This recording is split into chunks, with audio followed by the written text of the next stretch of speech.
Yeah.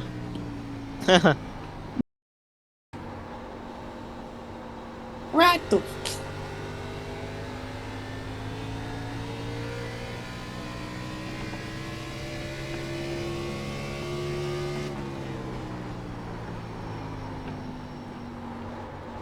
No, no, don't miss your stall. Okay. Proud of you. Okay, yeah. So That'd I'm be gonna take 86. the free pass because this gives me the free pass here. Yeah. Hoping somebody Wait, so got. I'm actually lucky dog now. Hold on. After this, I'm gonna be lucky dog. You be a lucky dog candidate right now?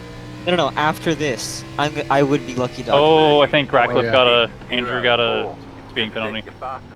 All right, let's take a look at that. So this is going to be a pretty weird lap. It seems like you have to really dive the corner super hard to get that last bit of speed out there. So what we're just going to do is maximize our exit speed off of 4 coming to our hot lap.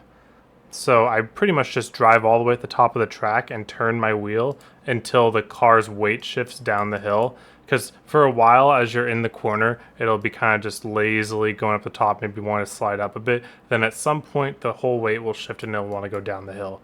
And that, if you kind of time it right with some practice, it'll go down the hill at a point of the track to see down the hill at a point where you can pretty much just full throttle the rest of the corner.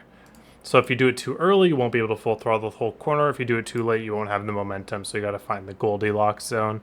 And as you can see here, not quite full throttle, but as close as I can get. And it carries a great amount of speed off the corner. So just mess around with that and see with that line the most exit speed you can carry. Okay, so I was considering shifting and not shifting, and I think both are viable, but I think not shifting is good for hot lap just because it works. So we're going to go 2 stages of braking here. Stage 1, straight line, 50% plus brake. Stage 2, as we have to start turning into the corner, I want to be aiming right at the very first seam in the track, and I want to wrap that seam. The car's going to slide up a bit, but I want to limit that as much as possible. So I back my brake as I start the turn-in down to 30%-ish, 20% maybe, and I get down to the bottom, and now you see the car's going to start sliding up the track a bit, but I want to time that with getting onto partial throttle, because the partial throttle will help kick out the rear and then rotate the car along the seam. You see how it almost seems like I'm going to be sliding up the hill at this point? Well, because I partial throttle at this perfect time right here, the rear starts to barely kick around in just a perfect way to where I start rotating around the seam.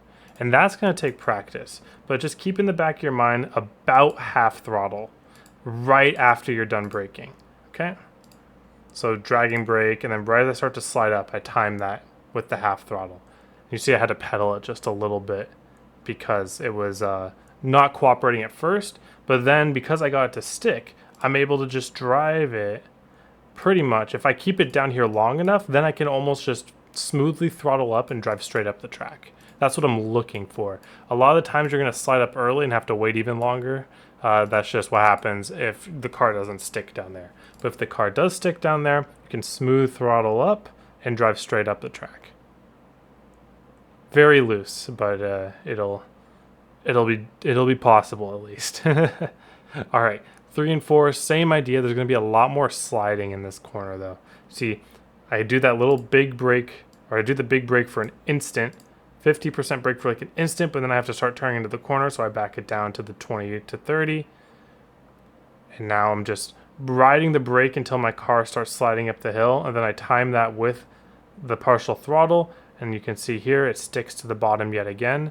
So if you watch the truck video, same idea as the truck video, but if you try both, you're gonna see that they are extremely different with how they handle.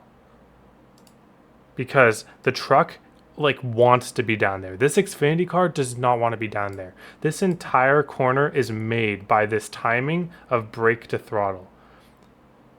I have to throttle up at the perfect amount at the perfect time for my car to stick to the line.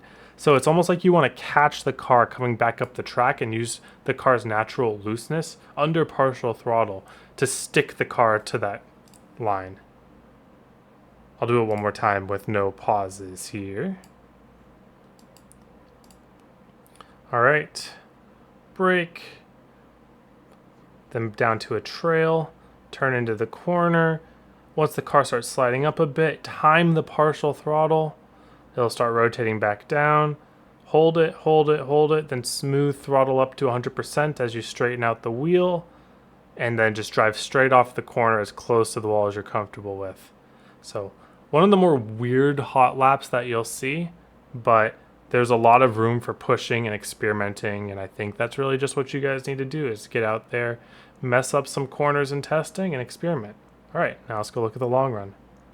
All right, let's take a look at long run for a little bit here. So I did a little bit of a run, and I am thinking that it is interchangeable whether you want to be shifting on long run or not.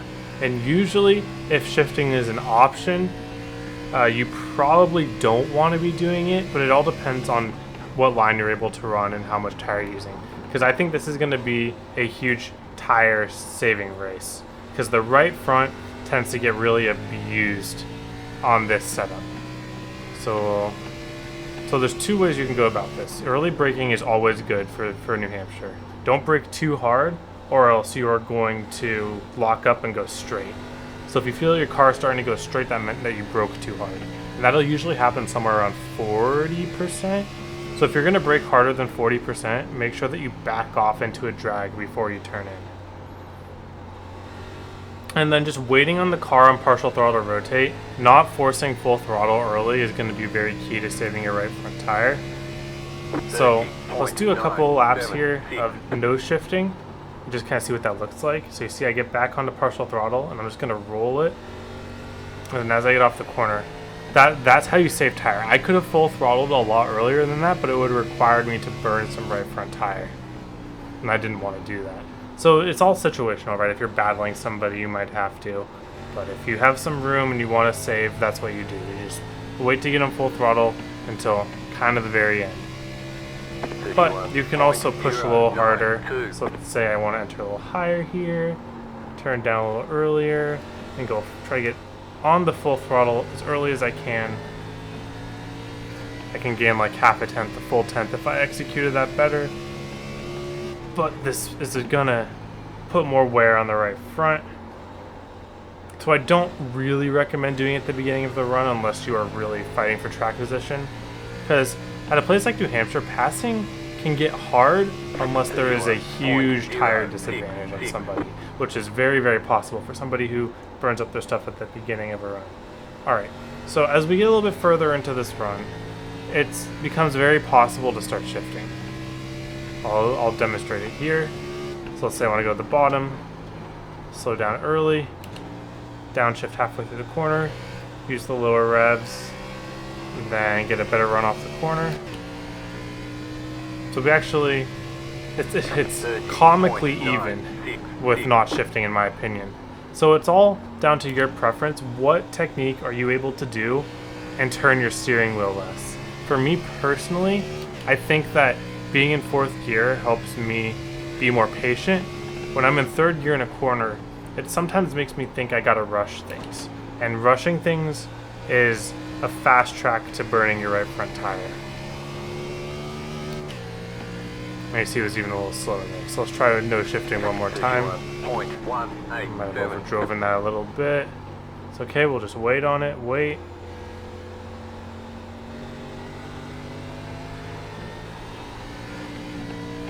So you see, I'm more patient. It might be a little bit slower, but I think it's overall just better for my tire and my position, just because I'm more patient.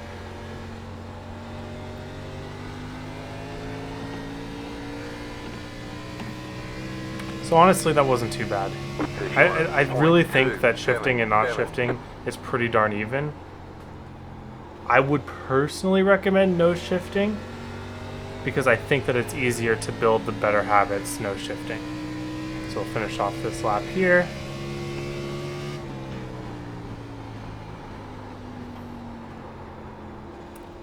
You don't have to go to the bottom every time. It's more about where your brake takes you on entry. Alright. We'll check tires. We only did a few laps there, but New Hampshire wears tires pretty darn fast for how long it is. So we'll see, we did 95, 97. So you see, even with trying to save right front, we're burning right front. So really be mindful of how you're using your right front, and it'll pay dividends if we get long runs in this race. Alright, thank you all for watching. Hope you have a wonderful day, and I hope to see you all on the track.